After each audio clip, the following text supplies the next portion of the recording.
하나님께서 오늘도 저와 여러분들에게 하늘의 평안으로 함께 하실 줄 믿습니다. 하나님 말씀은 요한복음 1장 35절부터 42절 말씀까지 주님 어디 계십니까? 라는 주제로 하나님 말씀을 나누고자 합니다.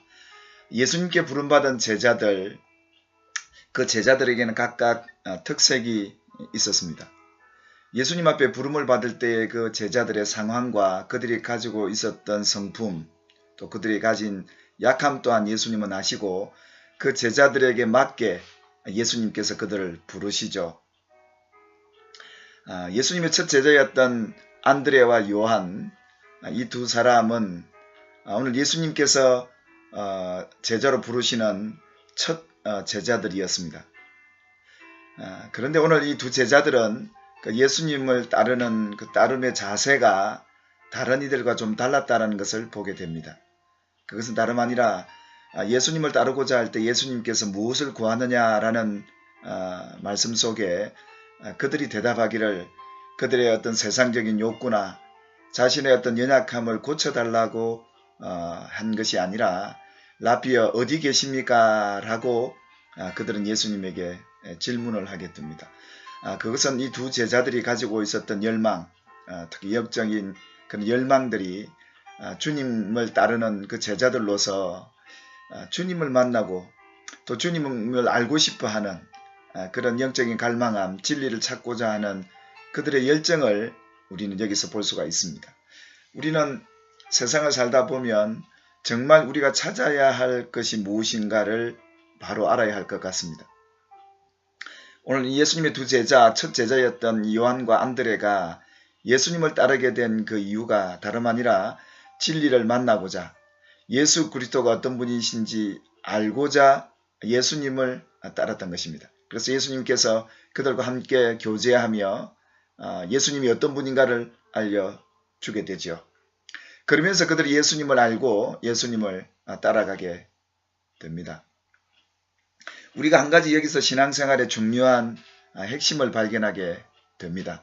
그것은 다름 아니라 예수님을 아는 사람만이 예수님을 따를 수가 있다는 겁니다. 예수님께서 어떤 분인가를 우리가 알려고 할 때 지식적으로 누구를 통해서 들어서 아는 그런 지식도 있겠지만 우리가 예수님을 안다라는 이것은 영생과 직결되는 것입니다.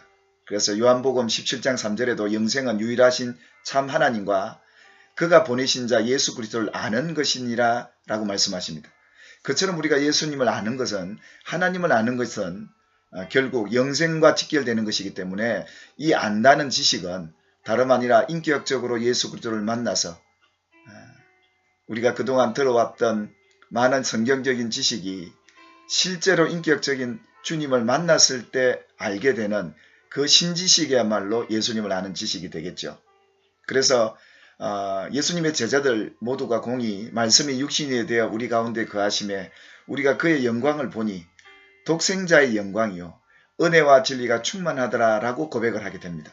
그래서 예수님을 만난 사람들, 예수님을 인격적으로 만나서 알게 된 그 제자들이 그 예수님을 이렇게 고백하게 되는 것이지요. 그리고 그 예수님을 정언하게 되는 겁니다. 오늘 예수님의 두 제자인 이 요한과 안드레는 다름 아니라 그들이 기다렸던 메시아를 갈망하고 있었습니다. 그리고 자기 서성이었던 이전의 서성이었던 세례 요한이 정언해 준 대로 이분이 바로 하나님의 어린 양이다 라는 가르침을 받고 예수님을 따랐던 것이죠. 저와 여러분들이 신앙생활하면서 가장 주님께 구해야 될 중요한 것이 주님 어디 계십니까? 라는 것입니다. 그리고 그분을 알고 싶어하고 또 그분을 알기를 갈망하는 이 마음이 우리 안에 있을 때 우리가 그분을 만나게 되고 그분을 찾게 되고 진정한 주님을 알게 되는 신지식이 우리 가운데 생겨날 것입니다. 구약의 인물 가운데 야곱이라는 인물, 그는 어릴 때부터 부모 곁에서 신앙생활하고 하나님을 섬겼던 사람이었습니다. 그래서 언제나 하나님을 예배하고 하나님을 만났던 그 가족, 그 공동체 안에서 그가 이탈되어서 길을 잃고 베델에서 하나님을 만나게 되죠. 그가 거기서 고백했던 내용이 무엇이었습니까? 여호와께서 여기 계시거늘 내가 알지 못하였도다라는 것이었습니다. 그것은 다름 아니라 하나님이 여기 계신 줄 자기가 몰랐는데 이제야 그 사실을 알게 되었다는 겁니다. 우리의 믿음의 현실이 이런 겁니다. 지금 하나님 우리와 함께하고 계십니다. 우리의 삶의 현장 속에서 길 잃고 방황하는 야곱과 같은 곳에 있습니다. 그때도 우리가 하나님을 찾아야 하는 이유는 바로 이것입니다. 그 하나님이 아버지의 하나님만이 아니라 나의 하나님 되셔야 그것이 진정 하나님을 아는 사람이요 믿음의 사람이 아니겠습니까? 오늘 우리가 살아가는 믿음의 현실 속에 많은 분들이 고민해합니다. 열왕기하 2장 14절 이하에도 보면 엘리야의 그 모든 사역이 끝나고 엘리사가 그 서성 다음 이어서 사역해야 될 계승자였습니다. 근데 그는 그 능력 많았던 엘리야와 함께 하셨던 하나님, 그 서성이 눈에 보이지 않고 느껴지지 않자 서성이 남겨주고 간 겉옷을 붙들고 요단 강 언덕에 서서 그가 부르짖었던 건 무엇이었습니까? 엘리야의 하나님이 어디 계십니까? 자기 서성이었던 엘리야는 그렇게 큰 능력을 감당하고 하나님이 함께 하셨던 그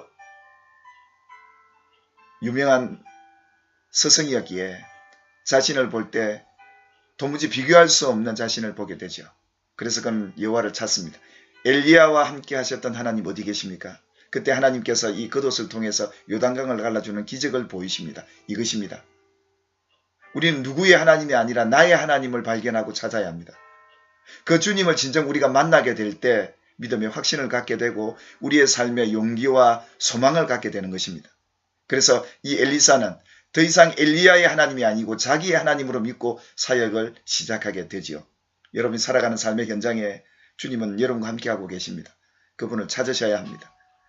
다윗이 시편 34편을 기록하면서 정말 죽음의 위기인 아비멜렉 앞에서 미친 채 하다가 살아난 그 사실을 발견하고 하나님 앞에 시편을 기록하면서 젊은 사자는 궁핍하여 줄일지라도 여호와를 찾는 자는 좋은 것에 부족함이 없으리로다 라는 고백을 합니다. 사랑하는 여러분, 오늘 다윗이 만난 그 하나님, 이런 어려운 죽음의 위기 앞에서도 그 하나님이 내 하나님으로서 그분을 찾게 될 때, 그분에게 피하게 될 때 그 어떤 환난과 고통에서도 건져주시는 구원하시는 하나님을 이렇게 노래했던 것처럼 여러분, 오늘 다윗의 하나님이 여러분의 하나님이시고 엘리사의 하나님이 여러분의 하나님이시고 오늘 두 제자 요한과 안드레에게 만났던 예수님이 여러분의 예수님이 되셔서 여러분의 살아가는 삶 속에 끝까지 이 믿음의 길을 걸어가는 믿음의 형제자매들이 되기를 주님의 이름으로 축복합니다. 할렐루야.